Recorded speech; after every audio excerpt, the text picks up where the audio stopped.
അസ്സലാമു അലൈക്കും വറഹ്മത്തുള്ളാഹി. അൽഹംദുലില്ലാഹി വഹ്ദ വസ്സലാത്തു വസ്സലാമു അലാ മൻ ലാ നബിയ്യ ബഅദ വഅലാ ആലിഹി വസഹ്ബിഹി അൽമൂഫീന അഹ്ദ.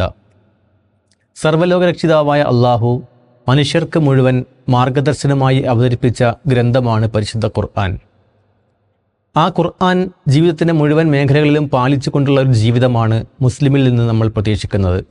എന്നാൽ ഇസ്ലാമിലെ അഹ്ലുസുന്നയിൽ നിന്ന്, അതായത് നേരായ മാർഗത്തിൽ നിന്ന് നബി സല്ലല്ലാഹു അലൈഹി വസല്ലമയുടെയും സ്വഹാബത്തിൻ്റെയും അധ്യാപനങ്ങൾ കൃത്യമായി അടിതെറ്റാതെ അനുധാവനം ചെയ്ത വിഭാഗമായ അഹ്ലുസുന്നയുടെ മാർഗത്തിൽ നിന്ന് വ്യതിചലിച്ചു പോയ പല കക്ഷികളും അവരും പരിശുദ്ധ ഖുർആൻ തന്നെയാണ് പ്രമാണമാക്കുന്നത്. ഇവിടെ പരിശുദ്ധ ഖുർആനിൻ്റെ വ്യാഖ്യാനങ്ങളിലുള്ള വ്യത്യാസം നമുക്ക് കാണാൻ കഴിയും. പരിശുദ്ധ ഖുർആനിനെ ദുർവ്യാഖ്യാനം ചെയ്തുകൊണ്ട് പല കക്ഷികളും ഇസ്ലാമിൻ്റെ പേരിൽ രംഗത്ത് വന്നിട്ടുണ്ട്. അപ്പോൾ എങ്ങനെയാണ് പരിശുദ്ധ ഖുർആനിൻ്റെ വ്യാഖ്യാനം നമ്മൾ ഉൾക്കൊള്ളേണ്ടത്, അഥവാ പരിശുദ്ധ ഖുർആൻ വ്യാഖ്യാനിക്കുവാനുള്ള മാനദണ്ഡങ്ങൾ എന്തൊക്കെയാണ്?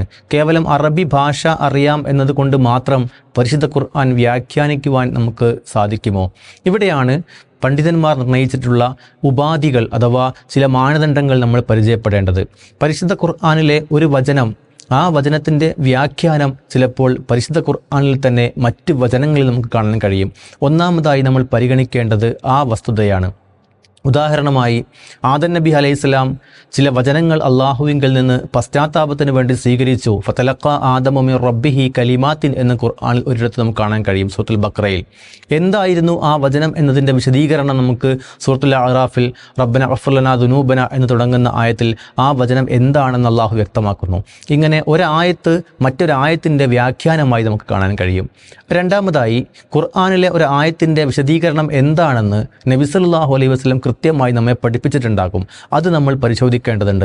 ഉദാഹരണമായി വിശ്വാസത്തെ അക്രമവുമായി കൂട്ടിക്കലർത്തിയ ആളുകൾക്കല്ല നിർഭയത്വം, കൂട്ടിക്കലർത്താത്ത ആളുകൾക്കാണ് നിർഭയത്വം ലഭിക്കുക എന്ന് ഉള്ള ആയത്ത് അവതരിപ്പിക്കപ്പെട്ടപ്പോൾ സ്വഹാബത്തിന് ഭയങ്കര വിഷമം വന്നു. കാരണം അവർ അക്രമം എന്നതുകൊണ്ട് എന്താണ് ഉദ്ദേശിച്ചതെന്ന് അവർക്ക് മനസ്സിലായില്ല.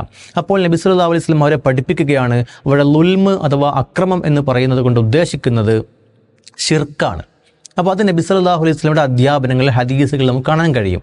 അപ്പോൾ അത് നമ്മൾ കൃത്യമായി പരിശോധിക്കേണ്ടതുണ്ട്. മൂന്നാമതായി പരിശുദ്ധ ഖുർആനിലെ ഓരോ വചനങ്ങളും പല വചനങ്ങളും അവതരിപ്പിക്കപ്പെടാൻ ചില പ്രത്യേക സാഹചര്യങ്ങളുണ്ടായിരിക്കും. ചിലപ്പോൾ ചില വ്യക്തികളുടെ സംശയങ്ങൾക്കുള്ള മറുപടിയായിട്ടായിരിക്കാം ഖുർആനിലെ ചില വചനങ്ങൾ അവതരിച്ചത്.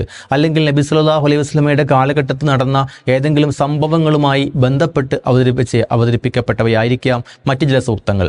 ഏതായിരുന്നാലും പല വചനങ്ങൾക്കും ഒരു അവതരണ പശ്ചാത്തലം അഥവാ സബബുൻ നുസൂൽ ഉണ്ടായിരിക്കും. ഈ അവതരണ പശ്ചാത്തലത്തെ നമ്മൾ തീർച്ചയായും ഖുർആൻ വ്യാഖ്യാനത്തിൽ പരിഗണിക്കേണ്ടതുണ്ട്. അത്തരം അവതരണ പശ്ചാത്തലങ്ങളെക്കുറിച്ച് സബബുൻ നുസൂലിനെ കുറിച്ചുള്ള ഗ്രന്ഥങ്ങൾ തന്നെ, അൽ വാഖിദിയെ പോലെയുള്ള ആളുകൾ എഴുതിയ ഗ്രന്ഥങ്ങൾ തന്നെ നമുക്ക് ലഭ്യമാണ്. നാലാമതായി പരിശുദ്ധ ഖുർആനിലെ ആയത്തുകൾ സ്വഹാബികൾ എങ്ങനെ മനസ്സിലാക്കി എന്ന് നമ്മൾ പരിശോധിക്കേണ്ടതുണ്ട്. ഏറ്റവും നന്നായി പരിശുദ്ധ ഖുർആൻ മനസ്സിലാക്കിയ, പരിശുദ്ധ ഖുർആനിൻ്റെ പ്രഥമ അഭിസംബോധിതരായിട്ടുള്ള സ്വഹാബത്ത് എങ്ങനെയാണോ ഓരോ ആയത്തുകളെയും മനസ്സിലാക്കിയത്, ആ രൂപത്തിൽ മനസ്സിലാക്കുകയും വ്യാഖ്യാനിക്കുകയും ചെയ്യുവാൻ നമ്മൾ ശ്രമിക്കേണ്ടതാണ്. ഈ രൂപത്തിലല്ലാതെയുള്ള വ്യാഖ്യാനങ്ങളാണ് പലപ്പോഴും അത് ദുർവ്യാഖ്യാനങ്ങളായി മാറുകയും പല കക്ഷികളും ഇസ്ലാമിൻ്റെ പേരിൽ ഉടലെടുക്കുകയും ചെയ്യാനുള്ള കാരണം എന്നും കൂടി നമ്മൾ മനസ്സിലാക്കണം. പരിശുദ്ധ ഖുർആനിനെ യഥാർത്ഥ അഹ്ലുസുന്നയുടെ മാനദണ്ഡങ്ങൾ അനുസരിച്ച് മനസ്സിലാക്കുന്ന സജ്ജനങ്ങളിൽ അല്ലാഹു നമ്മെ എല്ലാവരെയും ഉൾപ്പെടുത്തുമാറാവട്ടെ.